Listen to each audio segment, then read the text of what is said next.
شروع اللہ کا نام لے کر جو بڑا مہربان نہایت رحم والا ہے۔ اے نبی، ہم نے تم کو فتح دی، فتح بھی کھلی اور واضح، تاکہ اللہ تمہاری اگلی اور پچھلی کوتاہیاں بخش دے اور تم پر اپنی نعمت پوری کر دے اور تم کو سیدھے رستے چلاتا رہے، اور تاکہ اللہ تمہاری بھرپور مدد کرے۔ وہی تو ہے جس نے مومنوں کے دلوں پر تسکین نازل فرمائی تاکہ ان کے ایمان کے ساتھ اور ایمان بڑھے۔ اور آسمانوں اور زمین کے لشکر سب اللہ ہی کے ہیں، اور اللہ جاننے والا ہے، حکمت والا ہے۔ یہ اس لیے کہ وہ مومن مردوں اور مومن عورتوں کو بہشتوں میں جن کے نیچے نہریں بہہ رہی ہیں داخل کرے، وہ اس میں ہمیشہ رہیں گے، اور تاکہ ان سے ان کے گناہوں کو دور کر دے، اور یہ اللہ کے نزدیک بڑی کامیابی ہے۔ اور اس لیے کہ منافق مردوں اور منافق عورتوں اور مشرک مردوں اور مشرک عورتوں کو جو اللہ کے بارے میں برے برے خیال رکھتے ہیں عذاب دے، انہی پر برے حادثے واقع ہوں، اور اللہ ان پر غصے ہوا اور ان پر لعنت کی اور ان کے لیے دوزخ تیار کی، اور وہ بری جگہ ہے۔ اور آسمانوں اور زمین کے لشکر اللہ ہی کے ہیں، اور اللہ غالب ہے، حکمت والا ہے۔ اے نبی، ہم نے تم کو احوال بتانے والا اور خوشخبری سنانے والا اور خبردار کرنے والا بنا کر بھیجا ہے، تاکہ مسلمانوں تم لوگ اللہ پر اور اس کے پیغمبر پر ایمان رکھو اور اس کی مدد کرو اور اس کی تعظیم کرو، اور صبح و شام اس کی تسبیح کرتے رہو۔ اے نبی، جو لوگ تم سے بیعت کرتے ہیں وہ در حقیقت اللہ سے بیعت کرتے ہیں، اللہ کا ہاتھ ان کے ہاتھوں پر ہے۔ پھر جو شخص عہد کو توڑے تو عہد توڑنے کا نقصان اسی کو ہے، اور جو اس بات کو جس کا اس نے اللہ سے عہد کیا ہے پورا کرے تو وہ اسے عنقریب اجر عظیم دے گا۔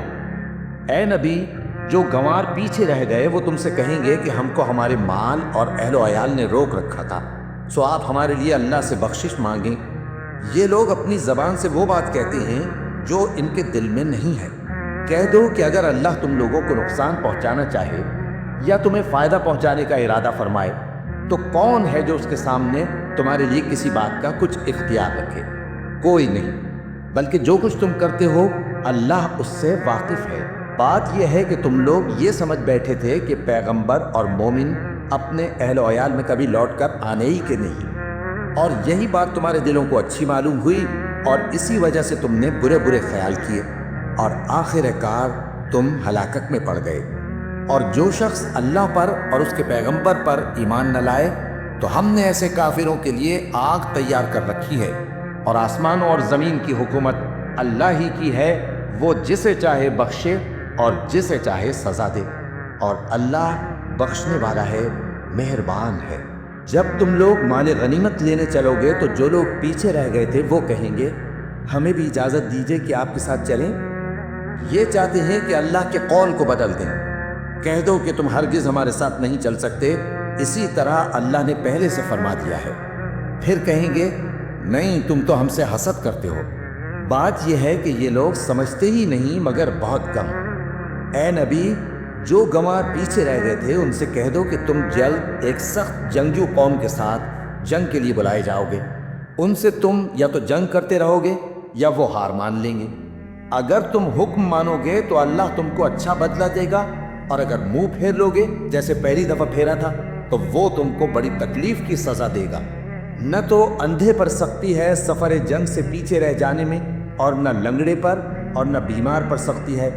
اور جو شخص اللہ اور اس کے پیغمبر کے فرمان پر چلے گا اللہ اس کو بہشتوں میں داخل کرے گا جن کے نیچے نہریں بہہ رہی ہیں، اور جو روگردانی کرے گا وہ اسے دردناک عذاب دے گا۔ اے پیغمبر، جب مومن تم سے اس درخت کے نیچے بیعت کر رہے تھے تو اللہ ان سے خوش ہوا، اور جو صدق و خلوص ان کے دلوں میں تھا وہ اس نے معلوم کر لیا، تو ان پر تسکین نازل فرمائی اور انہیں جلد فتح عنایت کی، اور بہت سی غنیمتیں وہ آئندہ بھی حاصل کریں گے، اور اللہ غالب ہے، حکمت والا ہے۔ اللہ نے تم سے بہت سی غنیمتوں کا وعدہ فرمایا ہے کہ تم ان کو حاصل کرو گے، پھر اس نے یہ غنیمت تمہیں جلدی سے دلوا دی اور لوگوں کے ہاتھ تم سے روک دیے۔ غرض یہ تھی کہ یہ مومنوں کے لیے اللہ کی قدرت کا نمونہ بن جائے اور وہ تم کو سیدھے رستے پر چلائے، اور کچھ اور غنیمتیں دے گا جن پر تم قدرت نہیں رکھتے، اور وہ اللہ ہی کی قدرت میں ہیں، اور اللہ ہر چیز پر قادر ہے۔ اور اگر تم سے کافر لڑتے تو وہ پیٹ پھیر کر بھاگ جاتے، پھر وہ کسی کو نہ دوست پاتے اور نہ مددگار۔ یہی اللہ کی عادت ہے جو پہلے سے چلی آتی ہے، اور تم اللہ کی عادت میں کبھی تبدیلی نہ پاؤ گے۔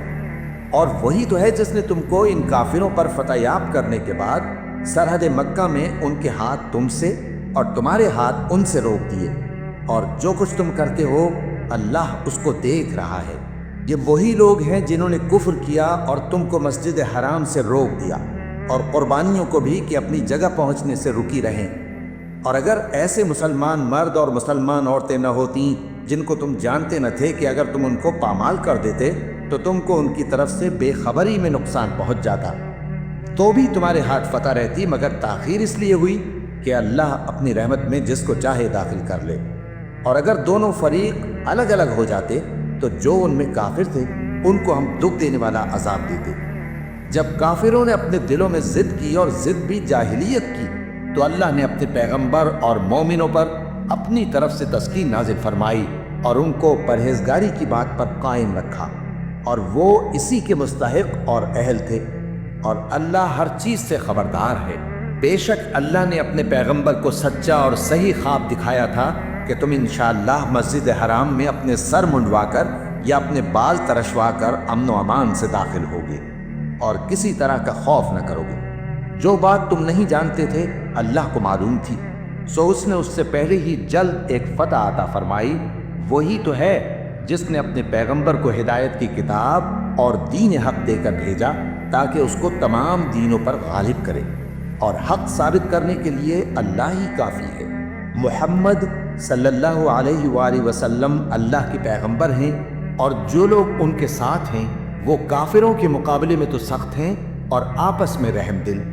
اے دیکھنے والے، تو ان کو دیکھتا ہے کہ اللہ کے آگے جھکے ہوئے سر بسجود ہیں اور اللہ کا فضل اور اس کی خوشنودی طلب کر رہے ہیں۔ کثرت سجود کے اثر سے ان کی پیشانیوں پر نشان پڑے ہوئے ہیں۔ ان کے یہی اوصاف تورات میں ہیں اور یہی اوصاف انجیل میں ہیں۔ وہ گویا ایک کھیتی ہے جس نے پہلے زمین سے اپنی سوئی نکالی، پھر اس کو مضبوط کیا، پھر موٹی ہوئی، اور پھر اپنے تنے پر سیدھی کھڑی ہو گئی، اور لگی کھیتی والوں کو خوش کرنے تاکہ کافروں کا جی جلائے۔ جو لوگ ان میں سے ایمان لائے اور نیک عمل کرتے رہے، ان سے اللہ نے گناہوں کی بخشش اور اجر عظیم کا وعدہ کیا ہے۔